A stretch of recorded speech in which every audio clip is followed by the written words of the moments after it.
Bienvenidos y continuamos esta cobertura especial de Grupo Extra. Para esto tenemos de invitado a don Luis Rivera, economista asociado de la Academia de Centroamérica, que nos va a acompañar para realizar este análisis. Don Luis, ¿cómo se encuentra? Muy bien, muchas gracias por la invitación, encantado de estar acá. Don Luis, ¿cuál es ese diagnóstico inicial de la economía a nivel nacional y lo que deja la administración de Rodrigo Chávez? Bueno, si uno observa el desempeño económico de estos últimos 4 años, lo primero que hay que notar es que luego de la pandemia hubo una recuperación de la economía, el ritmo de crecimiento aumentó, en el 2025 el crecimiento económico va a cerrar cercano al 4%, es decir, que la economía está o ha retomado, digamos, el ritmo de crecimiento promedio de las últimas 2 décadas, que ha oscilado entre el 3 y el 4%. Si uno observa el desempeño de variables clave como son las exportaciones, la atracción de inversión extranjera directa, el crecimiento del consumo y otras, uno podría decir que a nivel macroeconómico pues, se ha tenido un desempeño, digamos, bueno, ¿verdad? Durante estos años.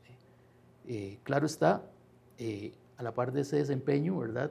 También hay retos hacia el futuro porque casi que todas las proyecciones para los próximos 2 años, sean las oficiales, las de la OCDE o de organismos internacionales o de la misma academia, ¿verdad? Apuntan a que el ritmo de crecimiento se va a moderar un poco en los próximos 2 años. Entonces ahí es donde la discusión debe apuntar a cuáles son las medidas de política que uno pensaría deberían impulsarse para mantener un ritmo de crecimiento y ojalá, no solo como el anterior, sino ojalá acelerarlo al futuro. Al momento de que llegue esta próxima administración, independientemente de quién gane, ¿verdad? Y quién se ubique en la silla en Zapote, ¿cuál debe ser ese primer aspecto al momento de definir el rumbo que quiere tomar el país en materia económica? Una pregunta fundamental que debemos hacernos es ¿cuál es el ritmo de crecimiento que queremos alcanzar a futuro? Y cuando uno habla de futuro no es solo los próximos 2 años o la próxima administración, sino los próximos 10, 15 o 20 años. Es decir, ¿a qué aspira el país a largo plazo en términos de su crecimiento? Sabemos que creciendo entre el 3 y el 4% no vamos a poder alcanzar muchas de las metas desde un punto de vista del desarrollo social, no solo económico, no social, y también del desempeño ambiental del país, si crecemos a tasas entre el 3 y el 4%. El país tiene que apostarle a un crecimiento mayor, del 5 o el 6% anual en promedio durante al menos una década hacia adelante. Porque solo tiene una tasa de crecimiento mayor, podemos aspirar a tener logros en las distintas áreas que son clave, ¿verdad? Para el desarrollo del país. Llámese educación, llámese salud, llámese infraestructura, etc. Y además esas áreas son clave y las acciones que se toman en esas áreas son clave para lograr esa mayor tasa de crecimiento. Entonces, un tema que hay que preguntarse es ¿cuánto queremos crecer durante la próxima década? Dentro de esto que usted ahora menciona, hay muchas áreas que pueden ser claves para varios de estos aspectos económicos que quiere conseguir el país. Una de esas, y la que ha sido de mayor conversación, tal vez incluso previo a la pandemia, era la contención del gasto público y las finanzas que tenía el Estado, principalmente por temas de deuda. ¿Cuál es el panorama en las finanzas públicas del gobierno de Costa Rica? Es fundamental que la política pública en cualquier área, la fiscal, la comercial, educación, cualquier área, tenga como fundamento o como objetivo generar el crecimiento de la productividad. Es decir, para que un país pueda aspirar a mayores tasas de crecimiento económico, necesariamente tiene que crecer, hacer crecer su productividad, ¿verdad? Porque la manera de poder crecer a tasas sostenidas en el tiempo es a través del crecimiento de la productividad. Entonces la pregunta que tenemos que hacernos es ¿qué política fiscal se requiere para contribuir con ese objetivo? Primero la estabilidad, ¿verdad? La estabilidad fiscal es fundamental por un montón de razones, ¿verdad? Porque cuando hay déficits fiscales persistentes, ¿verdad? Eso impacta las tasas de interés, ¿verdad? Eso impacta si el déficit se financia a través de emisión en la inflación, ¿verdad? Pero no solo eso, sino que cuando hay déficits fiscales casi que permanentes, ¿verdad? La pregunta que hay que hacernos es ¿en qué se está gastando? ¿Verdad? Porque si el gasto no es en áreas que contribuyen al crecimiento de la productividad, y es sobre todo en gasto corriente, por ejemplo. Entonces tenemos que preguntarnos qué tipo de gasto queremos, ¿verdad? Si a eso le sumamos la ineficiencia en el gasto público, ¿verdad?, también tenemos otro problema, ¿verdad? Porque recordemos que el gasto público se financia a través de impuestos o de deuda, y la deuda es impuestos futuros. Es decir, se financia a través de los recursos, ¿verdad?, que el gobierno obtiene de todos nosotros. Entonces también hay un tema de cuál es la respuesta que hay en cuanto a la calidad de los bienes y servicios que recibimos del Estado, ¿verdad?, por ese pago que hacemos de parte de nuestros ingresos para financiarlo. Y de nuevo, si esas prioridades de gasto no están enfocadas en esas áreas fundamentales para el crecimiento de la productividad, entonces tenemos que preguntarnos eso.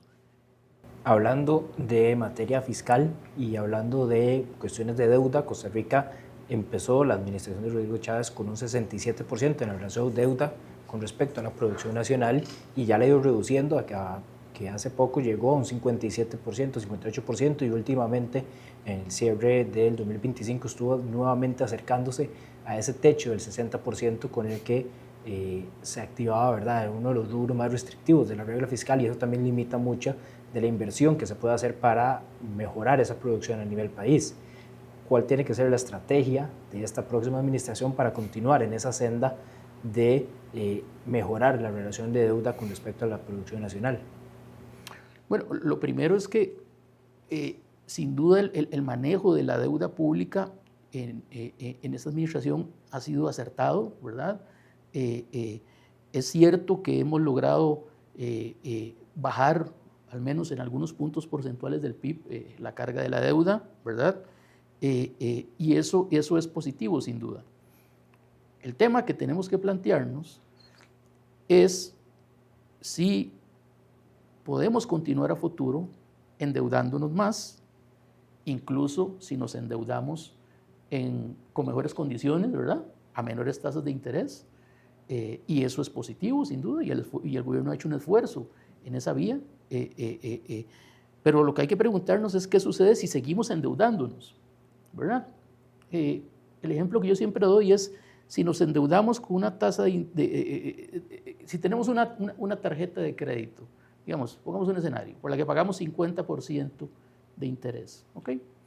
Y nos seguimos endeudando, pero logramos otra tarjeta de crédito con un 20% de interés. Sin duda hay una ganancia enorme de no tener que pagar 50% versus el 20%, ¿verdad?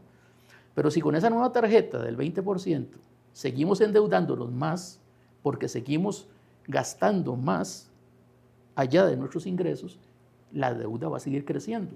Y es cierto que vamos a pagar menos de intereses, pero el problema es que la deuda sigue creciendo. Entonces, la razón por la que la deuda sigue creciendo es porque el gasto público sigue creciendo, ¿verdad? Entonces, tenemos que plantearnos seriamente darle prioridad a la reducción del gasto público, no a la reducción de la tasa de crecimiento, que sí se ha logrado en este gobierno, no, a la reducción, ¿verdad?, del gasto público, lo que implica, ¿verdad?, reducir, no solo tener tasas negativas de cambio anualmente en el gasto, ¿verdad?, sino que una reducción del peso del gasto público en el Producto Interno Bruto, sostenida en el tiempo.